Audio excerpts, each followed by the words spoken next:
안녕하세요. 오늘은 어쩌면 우리 삶을 완전히 바꿔놓을 수도 있는 아주 강력한 개념, 바로 앤드류 머레이가 말한 절대 항복에 대해 이야기해 보려고 합니다. 이 개념이 도대체 무엇이고 어떻게 우리 삶을 변화시킬 수 있는지 지금부터 함께 깊이 들어가 보시죠. 혹시 이런 미스테리한 상황 겪어보거나 보신 적 없으신가요? 두 사람이 똑같이 전 못해요. 주님이 하셔야 해요. 라고 고백을 하거든요. 그런데 이상하게 한 사람은 정말 승리하는 삶을 살고 다른 한 사람은 계속해서 실패의 늪에서 허우적거려요. 이게 오늘 우리가 풀어볼 핵심 질문입니다. 자, 이게 바로 많은 분들이 신앙생활을 하면서 정말 답답해하는 지점이죠. 똑같은 고백을 하는데 왜 결과는 이렇게 하늘과 땅 차이일까? 그 차이가 어디서 오는지 한번 자세히 들여다보겠습니다. 화면을 좀 보세요. 정말 신기하지 않나요?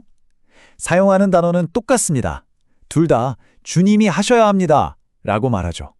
그런데 결과는 완전히 정반대입니다. 한쪽은 계속 실패하고 영적인 힘도 없고 아무것도 변하는 게 없는데 다른 한쪽은 죄를 이겨내고 삶의 활기가 넘쳐요. 도대체 무엇이 이 엄청난 차이를 만드는 걸까요? 그럼 이 실패의 늪에 빠진 사람들은 보통 어떤 과정을 겪게 될까요? 이게 사실은 굉장히 선한 의도로 시작되거든요. 하지만 결국에는 노력의 악순환이라는 덫에 걸리고 맙니다. 이 패턴 너무 익숙하지 않으세요? 첫 단계는 이거예요. 그래, 나 이제 진짜 최선을 다할 거야 하고 굳게 결심해요. 내 진심만 있으면 잘 될 거라고 믿죠.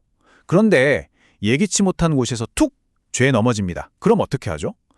내가 조심성이 부족했구나 하면서 자신을 탓하고는 이전보다 더 강하게 맹세하고 기도해요.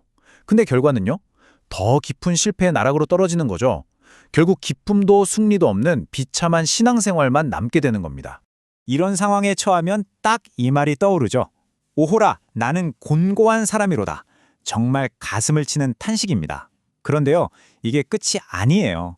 오히려 이 끔찍한 절망감이 아주 중요한 정말 결정적인 전환점이 될 수 있습니다.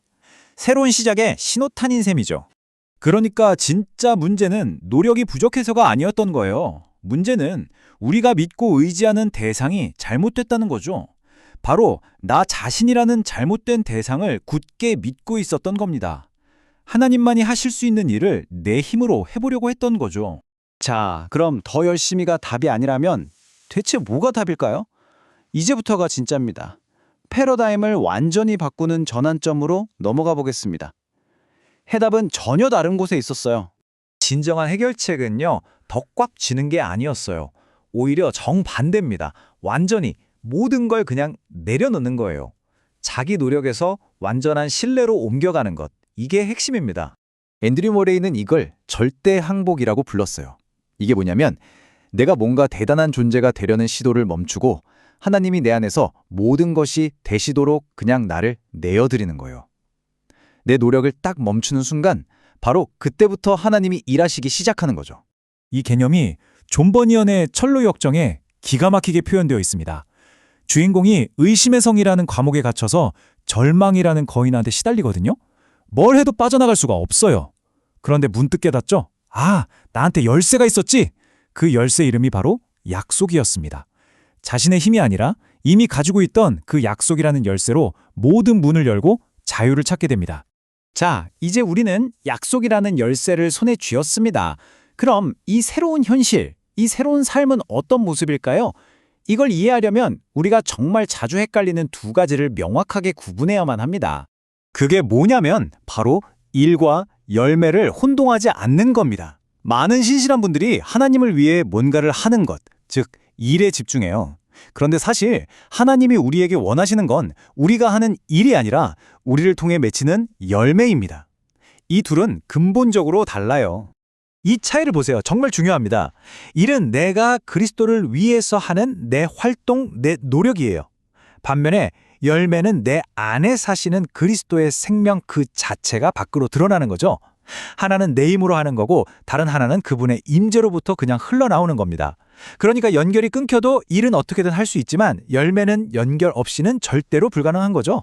그래서 성령의 열매라는 건 우리가 만들어내는 어떤 좋은 성품 목록이 아니에요. 그게 아니라 하늘의 포도나무이신 예수님 자체가 우리 마음에 들어오셔서 그 생명력이 가진 우리를 통해 자연스럽게 나타나는 것, 그게 바로 열매입니다.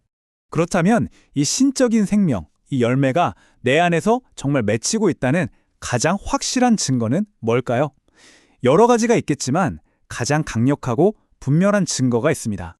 바로 이겁니다. 내 힘으로는 도저히 사랑할 수 없는 사람을 사랑하게 되는 것. 어렵고 사랑스럽지 않고 가치 없어 보이는 사람까지도 품을 수 있게 되는 것. 이게 바로 궁극적인 증거예요. 솔직히 이런 사랑은 우리가 애써서 만들어낼 수 있는 게 아니잖아요. 이건 정말 초자연적인 결과물이에요. 성령께서 내 안에 살아계시고 일하고 계시다는 가장 확실하고 틀림없는 사인인 거죠. 자, 오늘 우리는 이 지긋지긋한 노력의 악순환에서 벗어나서 절대 항복을 통해 진짜 열매 맺는 삶으로 들어가는 길을 함께 살펴봤습니다. 결국 이 모든 이야기는 하나의 질문으로 돌아옵니다. 이 놀라운 삶을 경험하기 위해 여러분이 아직도 손에 꽉 쥐고 하나님께 온전히 넘겨드리지 못하고 있는 바로 그 한 가지는 무엇인가요?